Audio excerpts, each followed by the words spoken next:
2:41-47. Then they that gladly received his word were baptized, and the same day there were added unto them about 3,000 souls. And they continued steadfastly in the apostles' doctrine and fellowship, and in breaking of bread and in prayers. And fear came upon every soul, and many wonders and signs were done by the apostles. And all that believed were together, and had all things common, and sold their possessions and goods, and parted them to all men, as every man had need. And they, continuing daily with one accord in the temple, and breaking bread from house to house, did eat their meat with gladness and singleness of heart, praising God and having favor with all the people. And the Lord added to the church daily as should be saved. 1 Corinthians 26-31. How is it then, brethren, when ye come together, every one of you hath a psalm, hath a doctrine, hath a tongue, hath a revelation, hath an interpretation? Let all things be done unto edifying. If any man speak in an unknown tongue, let it be by two, or at the most by three, and that by course. Let one interpret. But if there be no interpreter, let him keep silence in the church, and let him speak to himself and to God. Let the prophet speak 2 or 3, and let the other judge. If anything be revealed to another that sitteth by, let the first hold his peace. For ye may all prophesy one by one, that all may learn, and all may be comforted.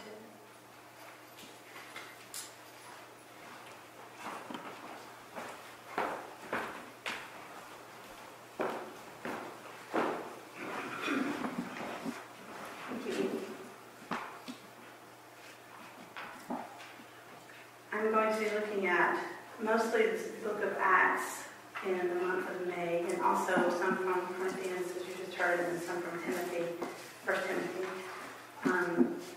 But I'm also looking at the book by Catherine Stockett, The Help, which is also a movie. Some of you may have seen the movie, some of you may have read the book, maybe you did both a couple of 3 years ago.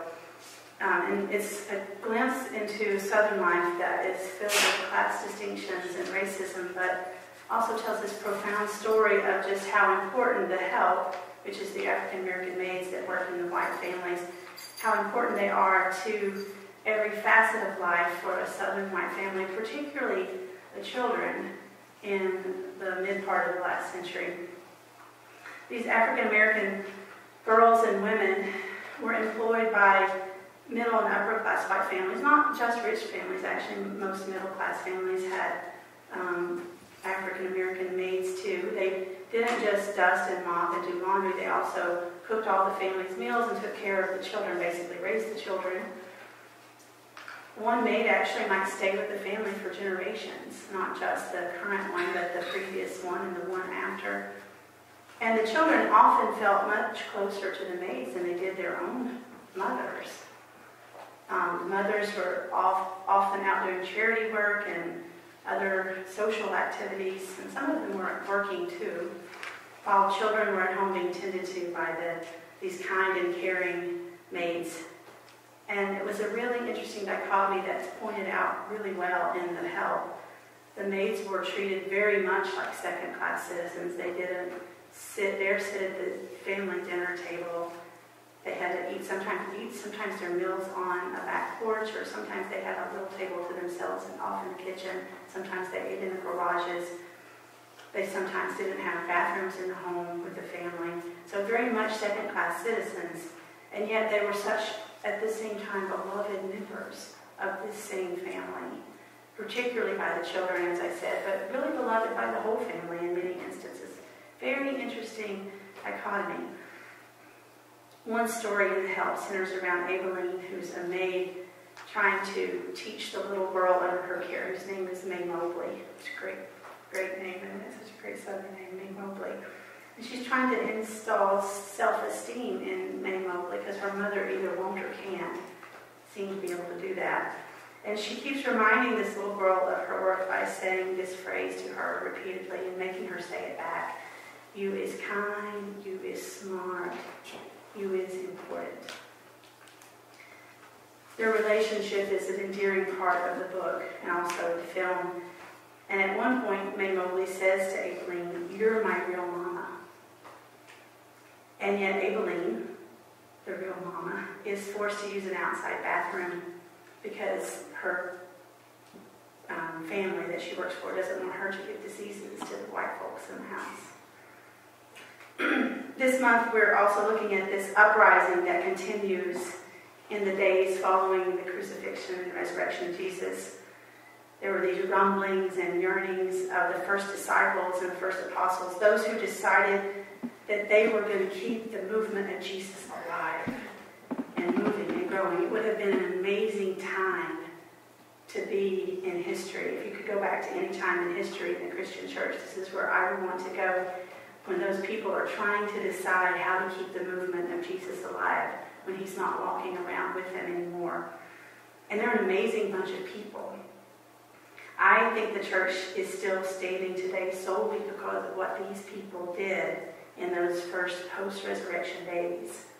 The values that they all shared were this common sense of humanity, this sense that we're all in this together, that no one is apart from anyone else. This need to encourage one another, to encourage the neighbors around them, the need to lift one another up, and that in these ways, that is how they would spread the gospel message. These early stories, when I was reading in Acts, reminded me of the encouraging and nurturing relationships that developed between these maids and their children and the help, and that's why I decided to use this book along with these verses, these scriptures in May. And then it reminded me of the echoing phrase, "You is kind, you is smart, you is important."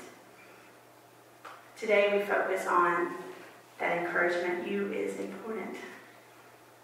In 1 Corinthians 14 that Edie read for us, "What should be done then, my friends?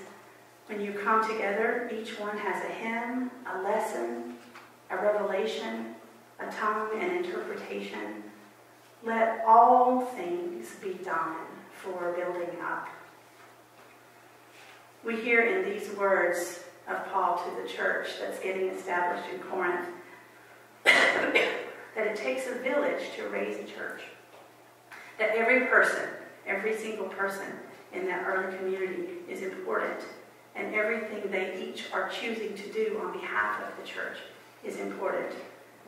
That no person's needs can come before another's, because all are valued for the contribution that they individually offer to the community of faith. Someone has a hymn, someone has a lesson, someone has a revelation.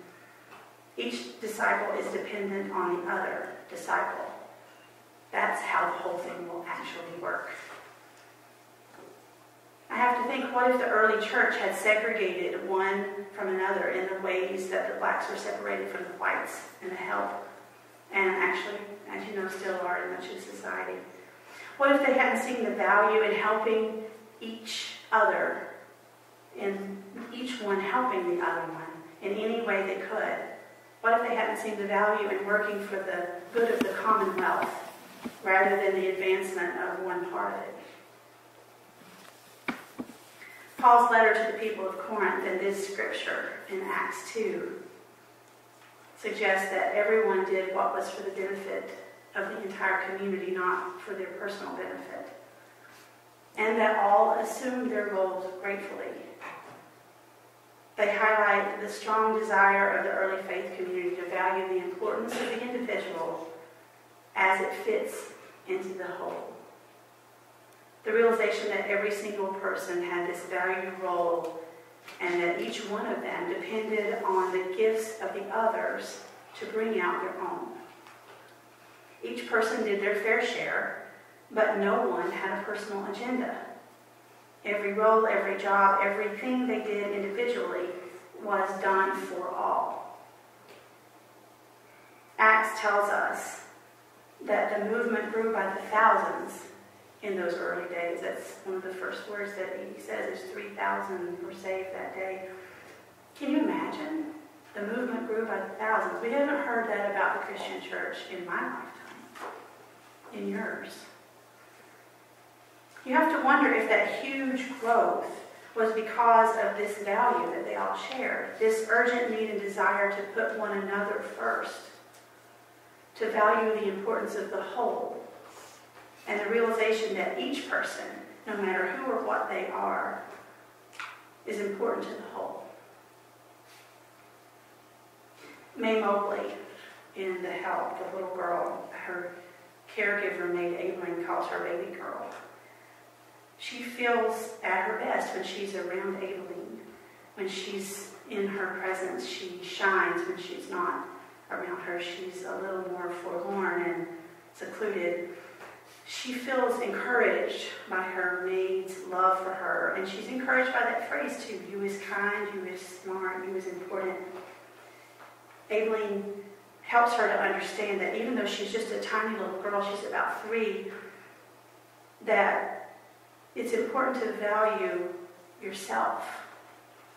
That you need to value your own self as important, not in a self-congratulatory, narcissistic way, but in a way of understanding that you're important to others and they're important to you. This Sunday, we come forward to receive Holy Communion. And when we get to do that, once a month, actually, the church is encouraging us to do it all the time, every Sunday. Maybe we should. But we're encouraged to be reminded of how very important we are to God, to the living Christ, and to one another. That's why we come forward in community. The body of Christ does not exist here and in the world without each of us breathing it into life. If one of us is gone from this place, we're not whole. If one of us suffers, we all suffer. If one of us is struggling, we're all struggling. And I don't mean just in this room, but in the world. The communion table reminds us of this very poignant reality. We are the body and blood of Christ. Hopefully, as we come forward to receive the bread of life and the cup of Christ on this day, we can offer a prayer that we will do all we can, whenever we can, as much as we can, to make this body whole and healthy, so that the church we love so much can create wholeness and health beyond these doors and into the world.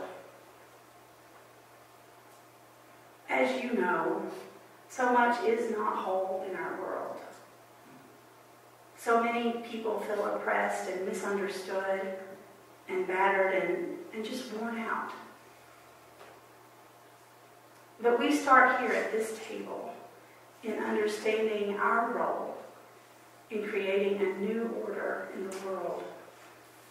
We start by realizing that not only everyone here, but also everyone in the world beyond us is, in fact, a beloved child of God, whether we like them or we don't.